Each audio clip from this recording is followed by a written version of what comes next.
Assalamualaikum dan salam sejahtera saya ucapkan kepada Encik Muhaimi dan rakan-rakan sekalian. Baiklah, pada kali ini kumpulan kami iaitu kumpulan The Fifth yang terdiri daripada Angela Anak Tagau sebagai ketua kumpulan, Estefania Thomas, Johilin Julius, Hazika binti Alim dan saya sendiri, Nur Khalidah binti Muhammad Zain akan membentangkan hasil inovasi kumpulan kami. Inovasi kumpulan kami dikenali sebagai Witty Funny Box. Jadi terlebih dahulu izinkan saya memberi sedikit penerangan tentang inovasi. Inovasi merupakan suatu pembangunan produk yang mempunyai unsur kreatif serta mampu berdaya saing. Jadi dalam bidang pendidikan dan dalam bidang pendidikan, inovasi dan perubahan penting untuk memenuhi kehendak dan keperluan pelajar yang berubah mengikut peredaran zaman. Maka dalam penghasilan inovasi kumpulan kami fokuskan kepada permasalahan akademik, terutamanya masalah pembelajaran dalam kalangan murid sekolah rendah. Untuk makluman para hadirin, kumpulan kami menggunakan laporan Pusar 3X sebagai panduan untuk menghasilkan inovasi yang berkaitan simpulan bahasa. Jadi untuk fasa pertama iaitu problem yang diwakili sebagai P dalam Pusar 3X. Dalam fasa ini, kami menganalisis beberapa masalah yang berkaitan dengan simpulan bahasa. Jadi hasil daripada analisis yang dibuat, terdapat 3 masalah yang kami berjaya kenal pasti. Masalah yang pertama ialah murid kurang menguasai simpulan bahasa. Masalah yang kedua, murid tidak mengenali simpulan bahasa. Dan masalah yang ketiga ialah murid keliru dengan simpulan bahasa yang agak pelik. Seterusnya, berdasarkan ketiga-tiga masalah tersebut, kami memilih masalah satu iaitu murid kurang menguasai simpulan bahasa. Hal ini demikian kerana masalah tersebut merupakan masalah yang kerap dialami oleh murid, terutamanya murid sekolah rendah. Bukti yang menunjukkan masalah tersebut benar-benar berlaku ialah kumpulan kami telah menemu ramah seorang guru bahasa Melayu tahun 3 di sebuah sekolah. Dalam sesi temu ramah tersebut, guru menyatakan beberapa masalah yang sering dihadapi oleh murid tahun 3 dalam pembelajaran simpulan bahasa. Selain itu, kumpulan kami juga menjalankan temu ramah kepada 2 orang murid tahun 3. Hasilnya, kedua-dua murid tersebut bersetuju bahawa masalah satu merupakan masalah yang dilalui oleh mereka kerana melibatkan penguasaan yang tinggi untuk mahir dalam mengenal simpulan bahasa. Baiklah, masalah satu ini berlaku kepada individu iaitu di peringkat peribadi. Di sini murid menghadapi kesukaran untuk memahami sesuatu ayat yang dibaca kerana ayat tersebut mengandungi simpulan bahasa yang tidak diketahui dan difahami maknanya. Maka masalah ini penting untuk diatasi oleh pihak guru. Hal ini demikian kerana simpulan bahasa digunakan dalam komunikasi lisan dan juga penulisan, di mana guru bahasa Melayu perlu memperhatikan penggunaan simpulan bahasa dalam komunikasi lisan kepada murid, manakala komunikasi penulisan pula memulakan murid menulis menggunakan simpulan bahasa ketika di sesi pembelajaran di kelas maupun ketika menduduki peperiksaan. Sekiranya masalah ini tidak dibantu atau diatasi dengan segera, murid akan sukar untuk menjawab kehendak soalan peperiksaan, khususnya kertas peperiksaan bahasa Melayu. Selain itu, murid juga akan sukar menguasai ilmu sintaksis kerana murid kurang mahir dalam menghasilkan sesebuah ayat yang gramatis, dan pelajar juga akan kurang berupaya untuk menghasilkan atau untuk mengarang sebuah karangan yang mantap. Baiklah, saya menjemput saudari Hazika untuk meneruskan pembentangan bagi fasa kedua iaitu fasa Ampek. Jadi fasa seterusnya ialah fasa 2 iaitu fasa unpack.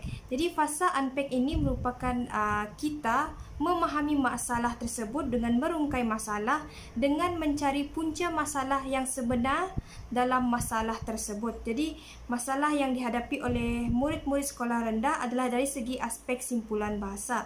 Jadi kumpulan sasaran yang telah kami tujukan ialah untuk murid tahap 1 iaitu darjah 3. Jadi masalah ini berkaitan dengan DSKP BM KSSR tahun 3 iaitu murid kurang menguasai simpulan bahasa dalam aktiviti lisan dan juga penulisan mereka.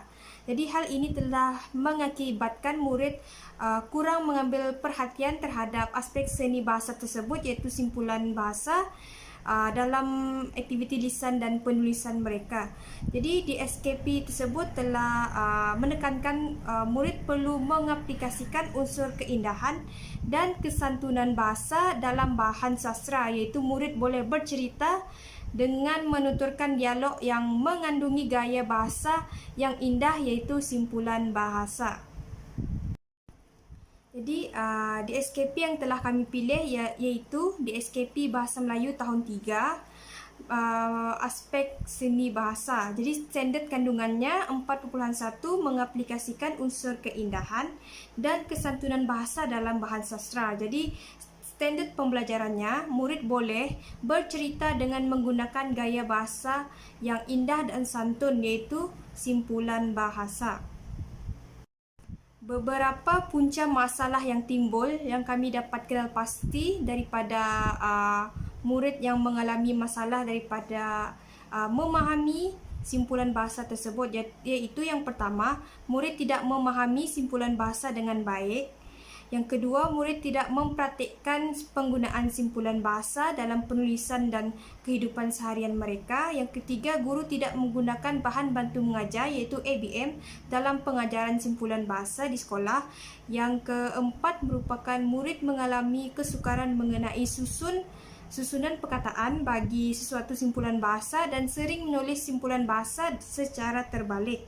Dan yang terakhir ialah murid hanya menghafal semata-mata dan tidak memahami makna yang ingin disampaikan. Daripada 5 punca masalah yang timbul tersebut, kami telah memilih 3 punca masalah utama untuk diselesaikan. Jadi yang pertama ialah murid hanya menghafal semata-mata dan tidak memahami makna simpulan bahasa tersebut. Yang kedua ialah murid tidak mempraktikkan penggunaan simpulan bahasa dalam kehidupan seharian mereka dan juga di dalam penulisan. Yang ketiga, murid mengalami kesukaran mengenai susunan perkataan bagi sesuatu simpulan bahasa dan sering menulis simpulan bahasa tersebut secara terbalik. Jadi punca masalah yang pertama tadi, murid hanya menghafal semata-mata dan tidak memahami makna simpulan bahasa tersebut. Murid pada masa kini hanya menghafal simpulan bahasa yang mudah dan sering digunakan dalam kehidupan sebenar mereka, tetapi tidak mendalami makna di sebalik simpulan bahasa tersebut. Hal ini demikian kerana murid menganggap simpulan bahasa tidak penting sama sekali dan pengetahuan mereka terhadap simpulan bahasa berada pada tahap yang masih rendah. Jadi murid mudah untuk berfikir bahawa simpulan bahasa tersebut tidak mempunyai makna yang abstrak yang sukar dan disampaikan secara langsung tanpa mempunyai makna yang tersirat. Jadi punca masalah yang kedua, murid tidak mempraktikkan penggunaan simpulan bahasa dalam penulisan dan juga kehidupan seharian mereka. Jadi, murid sering mengabaikan kepentingan simpulan bahasa tersebut dalam membina ayat ataupun dalam membina sesuatu penulisan ataupun karangan. Jadi, hal ini murid tidak mengetahui bagaimana cara untuk menggunakan sesuatu simpulan bahasa tersebut pada sesebuah ayat. Jadi, murid jarang menggunakan simpulan bahasa tersebut kerana guru tidak memberikan pendedahan kepada murid mengenai simpulan bahasa ataupun cara bagaimana untuk menggunakan simpulan bahasa tersebut dalam sesebuah ayat. Jadi murid tidak dapat menjawab soalan simpulan bahasa dengan mudah. Punca masalah yang ketiga ialah murid mengalami kesukaran mengenai susunan perkataan bagi sesuatu simpulan bahasa dan sering menulis simpulan bahasa secara terbalik. Jadi murid sering mengalami kesukaran ini kerana guru tidak mempelbagaikan strategi pengajaran untuk meningkatkan ingatan murid mengenai susunan perkataan dalam sesuatu simpulan bahasa. Oleh itu, guru kurang menggunakan elemen grafik dan juga ilustrasi dalam meningkatkan kefahaman dan juga ingatan murid dalam simpulan bahasa. Objektif inovasi kami terbahagi kepada dua, iaitu objektif umum dan juga objektif khusus. Jadi objektif umum iaitu kami dapat memperkenalkan Witty Funny Boxy ini sebagai satu kaedah baharu dalam mempelajari simpulan bahasa. Dan objektif khususnya, yang pertama, murid dapat mengingati lebih banyak simpulan bahasa dengan mudah. Yang kedua, murid dapat menguasai maksud simpulan bahasa yang dipelajari mengikut konteks ayat. Yang ketiga, murid dapat membina ayat menggunakan simpulan bahasa. Yang keempat pula, pelaksanaan PDP lebih menyeronokkan dan berpusatkan murid serta bahan apabila menggunakan inovasi kami. Baiklah, kita akan masuk kepada fasa yang ketiga iaitu SAGES. Jadi SAGES merupakan cadangan penyelesaian dan pembuatan produk. Jadi yang pertama, untuk kos dan bahan, penghasilan produk ini tidak memerlukan perbelanjaan yang tinggi dan bahan sangat mudah didapati serta mempunyai harga yang mampu milik. Selain itu, kos produk yang rendah ini dapat menjimatkan wang dan tenaga serta dapat mengaplikasikan konsep 3R iaitu guna semula bahan terpakai. Berikut merupakan senarai harga bahan-bahan yang kami gunakan untuk menghasilkan produk ini iaitu terdapat pistol gam panas, cardboard, kertas warna, pita pelekat dan pita berganda. Jadi kesemua sekali berjumlah RM27. Jadi kelebihan produk ini yang pertama ringan iaitu dapat memudahkan guru untuk membawa bahan ke mana-mana. Yang kedua multifungsi di mana boleh digunakan dalam pelbagai subjek misalnya matematik untuk mengenali ejaan nombor dan sains untuk mengenali istilah sains. Dan yang seterusnya ialah tahan haba. Jadi produk ini tidak menggunakan bahan yang berbahaya seperti bahan elektronik. Dan yang keempat, tahan lama di mana produk ini tidak mudah reput atau hancur walaupun digunakan berkali-kali kerana produk ini menggunakan cardboard yang keras untuk mengelakkan kotak mudah rosak. Seterusnya, kriteria yang terdapat dalam produk ini yang pertama ialah easy di mana produk ini sangat mesra pengguna di mana permainan dan aktiviti yang terdapat dalam produk ini dapat dimainkan oleh murid yang seawal 9 tahun. Seterusnya ialah radikal dan ekstrim di mana produk ini tidak terlalu ekstrim namun dapat memberi impak dari segi kefahaman dalam aspek seni bahasa yang difokuskan dalam produk. Yang ketiga, menarik, di mana produk ini dapat menarik minat murid di samping murid dapat belajar sambil bermain. Yang keempat, selamat, di mana produk ini dapat dimainkan dengan selamat kerana tidak memerlukan pergerakan yang lasak dalam kalangan murid dan produk ini tidak mengandungi bahan-bahan yang tajam yang mungkin dapat mencederakan pelajar. Jadi seterusnya ialah outcomes, result iaitu keberhasilan. Jadi melalui produk ini, murid dapat memahami dengan lebih mudah tentang penggunaan simpulan bahasa dan dapat mengaplikasikannya dalam pembinaan sesebuah ayat dan membuat latihan. Jadi pembentangan seterusnya saya serahkan kepada saudari Angela.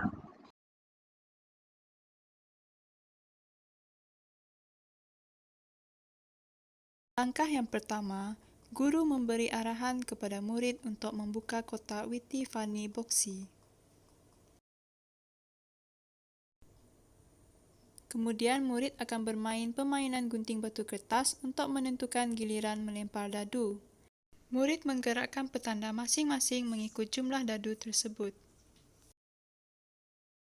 Sekiranya murid terkena pada tapak yang berlabel bina, maka murid membina ayat berdasarkan simpulan bahasa yang diberikan oleh guru.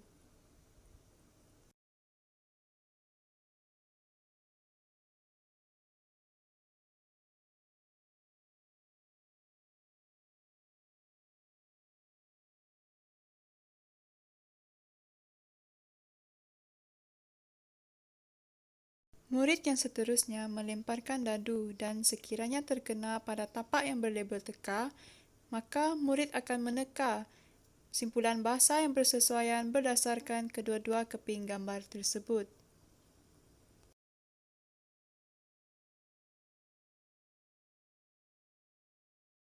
Sekiranya terkena pada tapak berlabel cari, murid akan mencari maksud simpulan bahasa berdasarkan simpulan bahasa yang dinyatakan pada papan teka simpulan bahasa.